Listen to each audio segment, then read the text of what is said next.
Welcome back to Season 4. We are starting this video with a bang, or more correctly, with a mistake. You see, I wanted to start working on my landscapes. It was a beautiful day, a nice time to do some gardening. The kids were filling the tub with water so they can play. Anyway, one of the things I wanted to do was to relocate my tulips. Being in the mood for gardening, I went ahead and dug them out. As I was digging, I can't help but notice that a lot of the bulbs have already divided and propagated. So I collected the bulbs and showed them to my family. My mom-in-law asked me, "Aren't you supposed to wait until autumn? Or at least let them dry out before moving them?" In my mind, I thought transplanting them would be fine, since they already finished blooming. Many of the stems are starting to wilt and dry out. The rest, I made sure to dig out with lots of soil around them so I can move the entire bulb and root system to their new spots. By this time, I had this nagging feeling that I made a mistake, so I went to my computer and looked it up.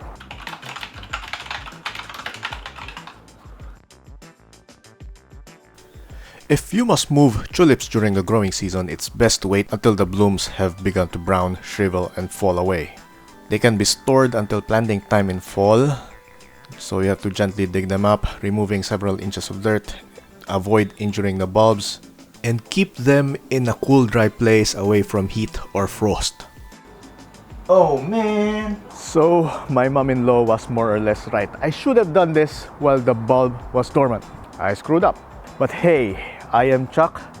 This is Riscapades. I am going to do the mistakes so you don't have to, and we are all going to learn from it. In this episode, the Season 4 premiere no less, I'm going to tour you around the garden to catch you up. If you are new here, then you're in for a ride. Season 4 intro.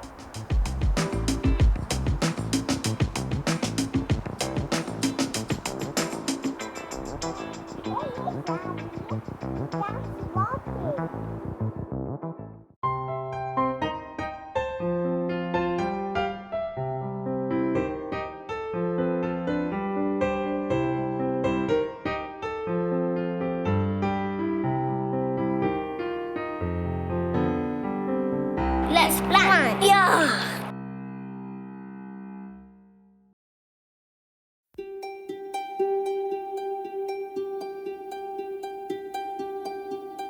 Spring.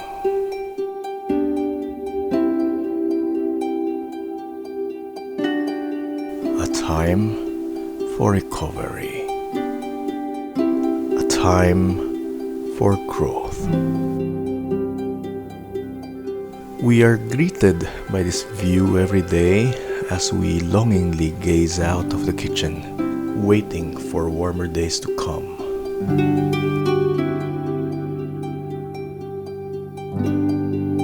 The cold-loving Sempervivum are clearly enjoying this. Each head, at least the ones that are mature enough, are pushing offsets like crazy. My dream is to have them cover most of the Philippines.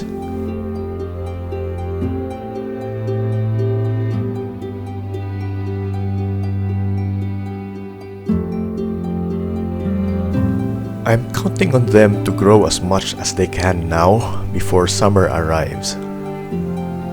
Because unfortunately, summer is not kind to them. They could use some sort of protection. They need a canopy.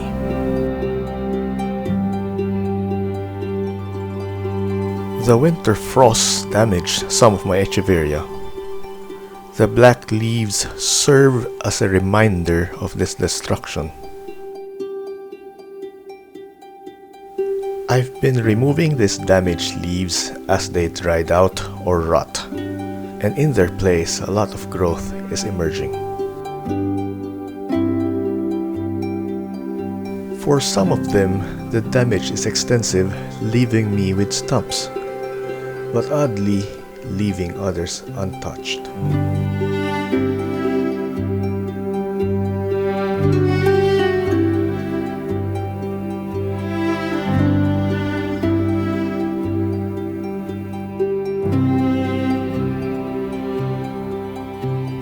A lot of the Gibiflora hybrids have already finished flowering last month, early into spring. But for many others, it is time to show off.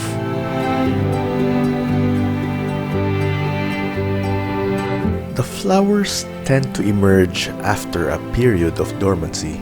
Echeveria can go dormant in winter if it gets cold enough. It can also do the same after summer because high enough temperatures can trigger dormancy.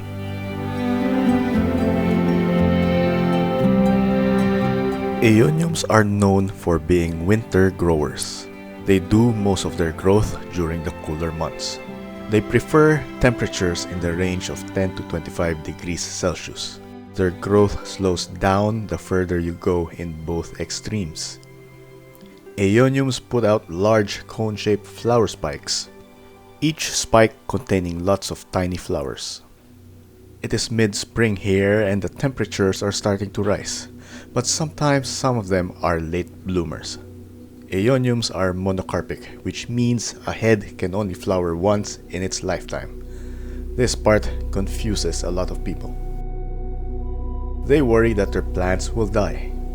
This is rather odd considering the names Sempervivum and Aeonium would suggest that they can live for a very long time.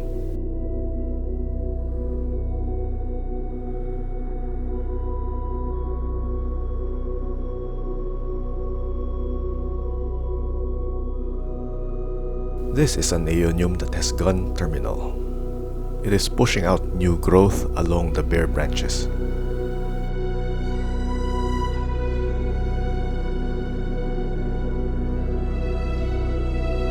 This particular offset is interesting because it is a flowering head.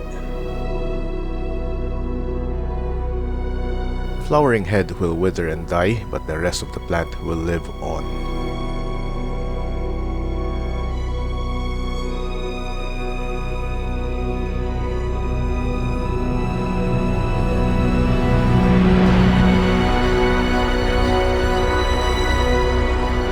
It usually takes several months to go from developing a flower spike all the way to withering.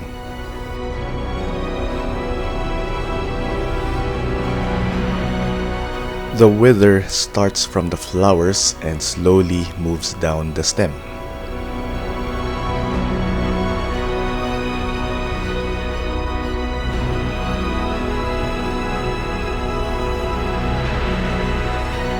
Usually no further than where branching starts.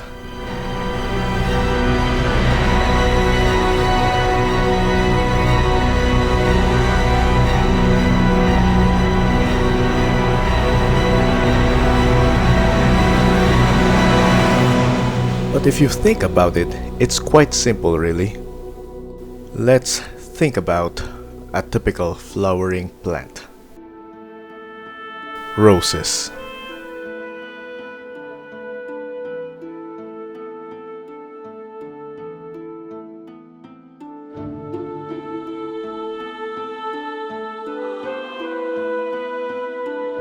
Roses typically grow as thick bushes that we keep pruning back every year.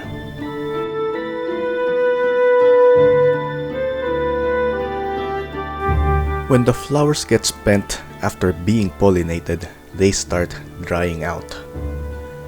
The petals will start falling out soon after. This will leave behind a bulging ovary, usually called the rose hip.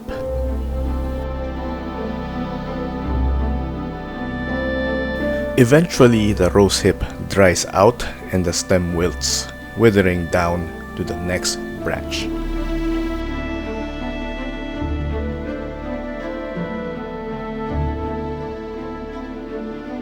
We expect the flowers to dry out and die, but the rest of the plant will live.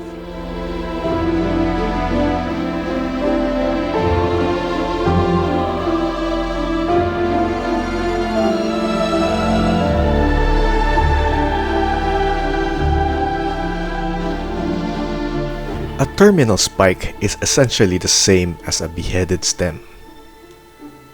Once the flower withers, the growing tip, otherwise known as the apical meristem, dries out and dies.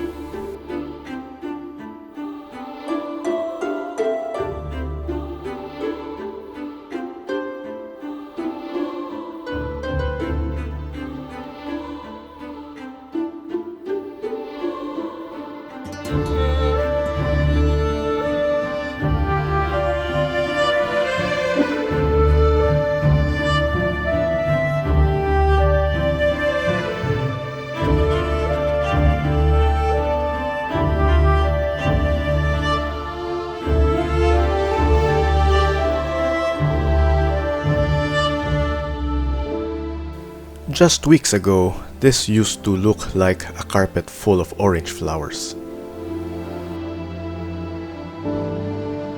Only a few flowers remain, the rest have already dried up.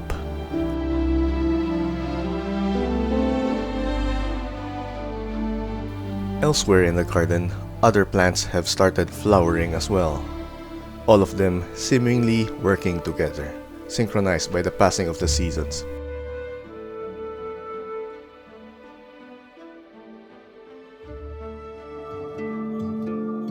Insects and other pollinators are more active during the warmer months.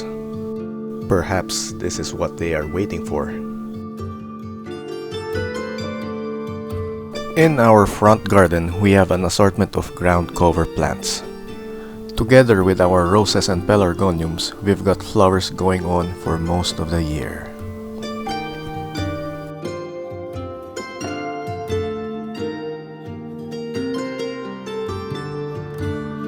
In mid to late spring, the Mesembryanthemum cooperi forms a pink carpet around the variegated Agave americana.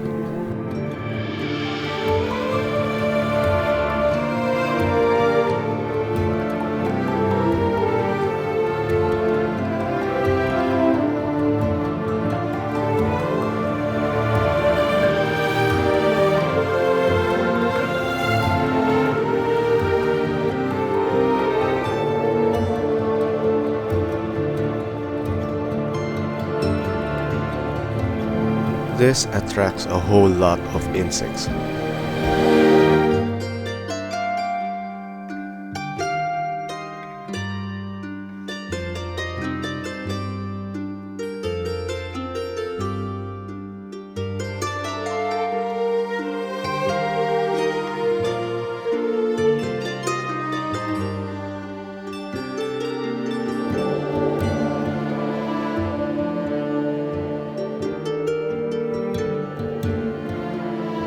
As if participating in a relay race, the different succulents do not all bloom at once.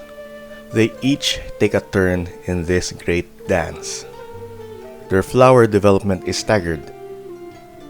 There would be at least one type of plant in flower at any given time until autumn.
Going back to the tulips, my plan for these is twofold. For some of them, particularly those that I dug out with the root ball and the bulbs intact, I'll be transplanting them immediately into individual pots.